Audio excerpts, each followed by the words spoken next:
Yo mga kasparot at mga paruton ko mga guys, mega love shoutout sa lahat ng followers and subscribers natin dyan. At for today's vlog at content nga pala, samahan nyo si Jack Kasparot maggalagala sa Siniloan.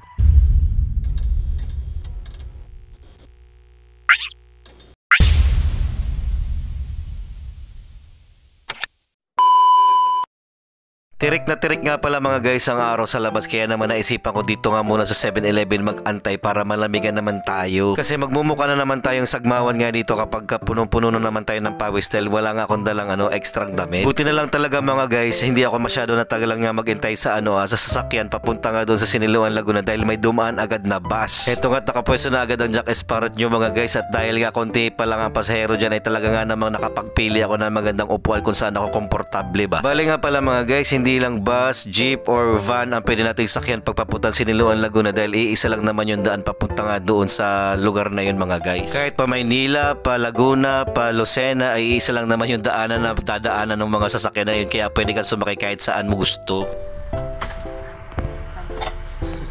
Naalala mo na. Wala lang akong taklumay.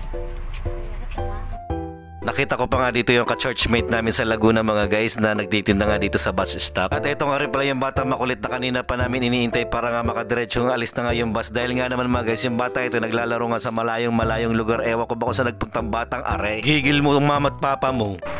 So guys, nandito na ako sa Pami, Laguna. Nadiretso pala to sa sa MRR Transport ayan, sa mismong paradahan nila mga guys. Tapos ang gagawin ko, sasakay muna ako sa ng tricycle kasi Siniloan siguro. Hindi ko alam.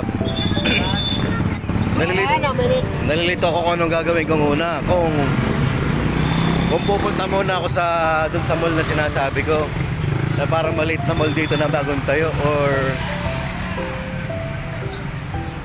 or diretso na muna ako sa kasi baka magsarado yung bala kong pumunta dun sa pet shop na pinupuntahan ko dati mga guys. So hindi ko alam, tatawid tayo. Dito may pedestrian. Ba't napause ako? Video okay pa more. Pupunta ako sa may 7-Eleven.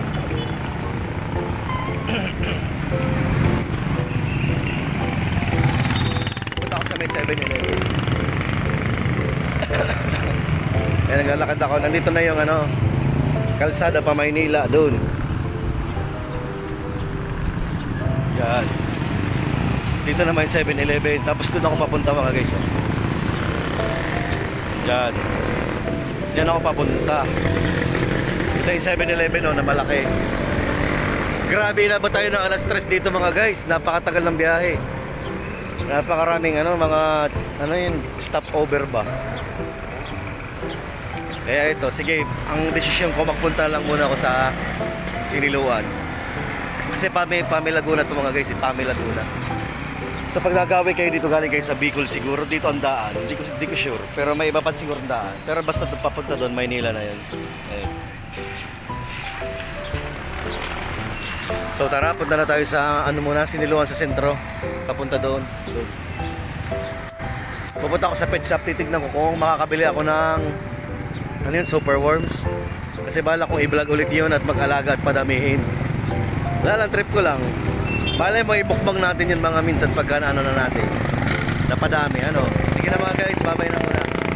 Grabe kahaba na explanation mo Jack Kasparot. Kung ano-ano pang pinagsasabi mo, isa lang naman dapat ang sinabi mo, papunta ka doon sa Siniloan, Laguna sa loob. At eto nga't nakasakay na tayo dito sa tricycle papunta nga doon sa mismong sentro ng sinasabi kong lugar sa Siniloan, Laguna. Ulit-ulit ka naman ng Siniloan, Laguna. Para ganito, yung front facing camera ko mga paruto yung nakikisama man, tamas kiwi nga gari na kita dyan sagmawan, ang itsura ko din sa camera ay okay pa man baga. Salamat nga pala sa filter ng Oppo na cellphone na ito mga guys. Kaya naman Oppo, baka naman ako nang gawin yung model at endorser ng brand ninyo.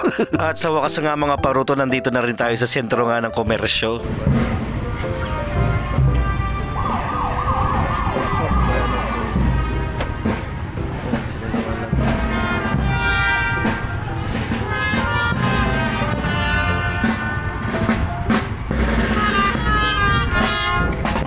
At dahil hindi na nga makakadiretso yung tricycle na sinakyan natin dito nga sa mas malapit sa Jollibee mga guys, ay naglakad na nga lang ako dito dahil nga naman meron tayong nakasalubong na ililibing nga dito mga guys. Ayan, sentro.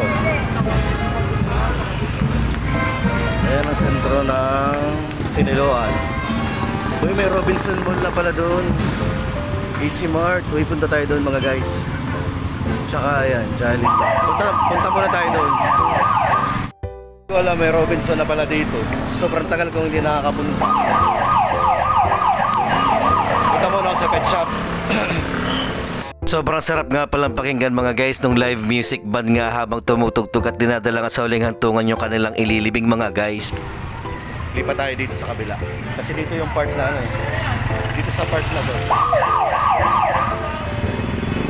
Dan sa part na yan yung pet shop.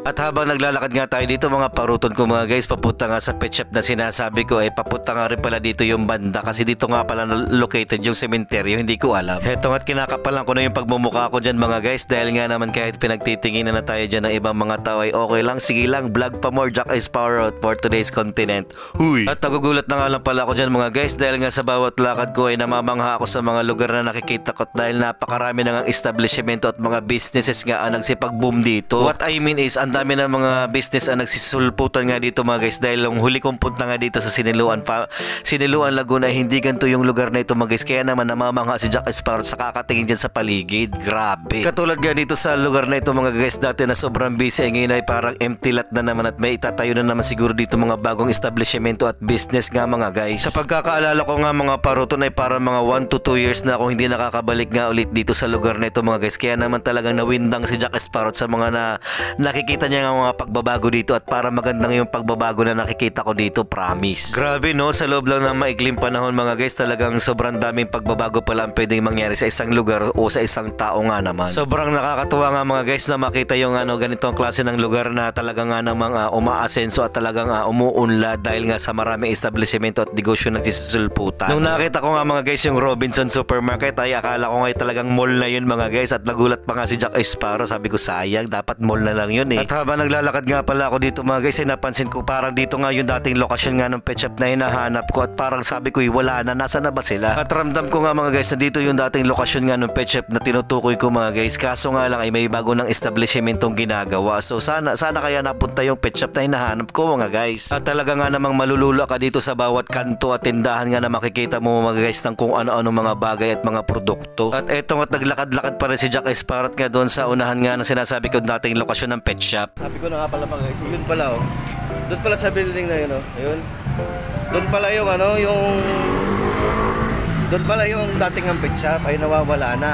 Naglipat na pala, naibenta na yata yung property. So sabi daw dito daw sa unahan ang may ng motor. So try natin kung mahanapan natin. Pag wala, di wala.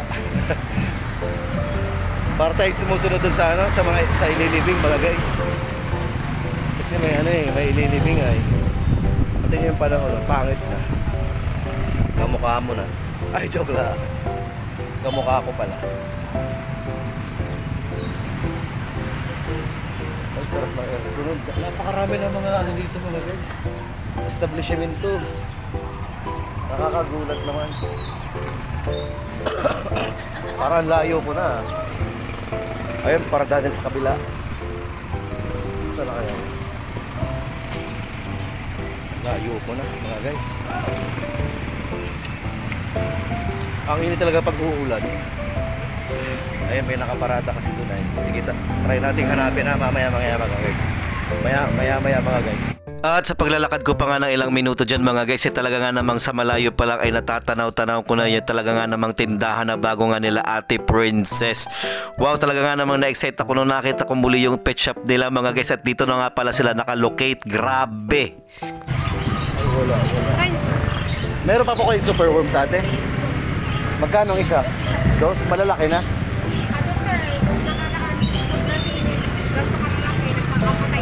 Bakit? Nainit po ngayon, mga breeder na ngayon ng lalaki. Mga tiktuto. Si Ate Princess ba may-ari nito? Ah, si Ate Princess pala.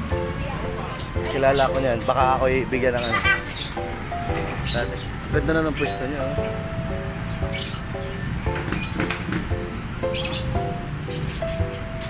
Pasok tayo. Tao po. Hello. Kamusta? Kamusta po? Ang ganda na pisto niya. Naligaw-ligaw na ako kung nasaan na kayo. Ang tagal ko nga. Isang taon na kayo dito? Ang ganda na ng pisto mo ate. Akala ko sa inyo yung anong yun. Binita mo na yung property mo pala doon, Day? Hindi naman namin yun. Ah, di pala yun? Kaganda na ng iyong pwesto dito. Oh. Upa lang din dito. Upa lang din dito. Ba't di mo pa bilhin? Ano pang bili, tsaka hindi naman ito binibenta. Akala ko nag-iba ka na ng business. Yung kabila, binibenta. Yan ako ito ate. Kinukunan ko para may remembrance ako. Ay, maliliit pa pala eh. Si mama naman ang sumunod. After 2 years, 2022. Si mama naman, nagkaano na yun. Si Ate Princess, oh. Yung dating ano ni tatay. Ayan. Dito ako sa loob ng pet shop nilang napakalaki. Napakarami ring isda. Pwede na magawa ng paraan. Grabe. Ito namang mata ko, hindi nakikisama. Okay. So, bibili tayo ng super worms ngayon. Hintayin lang natin si ate. Masyado malalaki. Para may remembrance ako. Makapokus na siya. Ha? Hindi. Ay, di, dagdagan ko ba? Gawin ko na. Siya naman yata yan sa ano. Hindi kayo mapuputusin natin. Maya pa ako uuwi. Babalik ka pa dito. Ay, ano oras yan sasarado? 6:30. Dito, pakita mo yung magdalaga natin. May kainan ba dyan? Yung gilid ni Save More, may mga parang maliliit na stalls naman yan. Pero sa loob yun. Ito mismo ang save mo, tapos sa loob mismo yung kainan. Sa loob, merong Goldilocks, merong Shomai. Meron gagas Toronto. Oh, Diba SM yan? oh. Bukod yan, saan mo magandang dalaga sa Robinson Park? Groceries lang talaga. Groceries lang pala yan. Akala ko mo yun na makakapagbili ako. Parang bumili ng blender guys, ang mumura. Saka may mura SM blender. Pagsalhan. Ha? SM Pagsalhan. Hindi ko maalam doon. Dito! Sa ano? Dito, sa kaya? Wala pa naman. Hindi pa naman yung ako SM Pagsalhan. Pero, saan sa kaya po nandito? Pagsalhan. Dito pa sa tako. Hindi ko ba nagagawin yung sa tako? At ito nga mga parutol ko mga guys, talaga nga nakakatuwa nga makipag-catch up ulit dati sa mga kakilala natin, sa mga dati nating mga nakakausap before. At syempre na-miss ko rin talaga dito mga guys na pumunta sa pet shop nila dahil napakatagal ko nga naging customer nila at talagang suki naman sa kanila ng kung ano-ano mga items na binibili ko dyan kahit na mga isda nga. Halagang 150 natin. Ayun yung malalaki oh. Magpadami ulit ako niyan. Nakapadami na ako niyan, inubos ng butiki. At plano ko baga dati nagbili ba ako sa iyo na ate para ipakain ko nga sa mga arwana. Namatay naman lahat ng mga arwana ko. Visit na. Hanggang sa inano ako na kinamad ng magpadami. Ay di hinayaan ko na lang na magkamatay. Hinain naman ng mga ano. Masikip sa plastic. Tapos pag napadami ko, ako naman mag-supply sa iyo niyan. Magkano mo bibilin? Ha? Cattle bone, sige pagka meron ulit. Kung dadala ka, Magkano na ang ano mo, ang benta mo dyan, pa ay bili mo dyan sa ganyan? bili ko dito, parang Purong ganyan? 1 kilo, ay kaya yun. Papadamihin ko tapos magsusupply ako sa'yo. Para meron din akong kitang iba, no? Ilang kilo ang inaano mo, minimum na kinukuha mo, kunwari, mga 2 kilo lang? dalawa. Kasi kapag sobrang dami, namamatay naman. Kasi meron pa naman na Ay di, ano ko yun. Nakikita ko yung may mga ano, maliliit. Laki, golden retriever yan, di ba? Hindi, pabilang muna at lalayos na to si Jack. Mamamatay. Nagbili na nga rin pala ako mga guys ng fishbowl na pinakamaliit nga naman para may paglagyan na lang yung superworms natin at dahil hindi sila feeling ko makakasurvive sa plastic nga lang mga guys ay grabe naman. May part 2 pa nga pala mga guys itong video na to kaya naman please abangan nyo na lang. Bye bye guys, see you on my next vlog, peace out.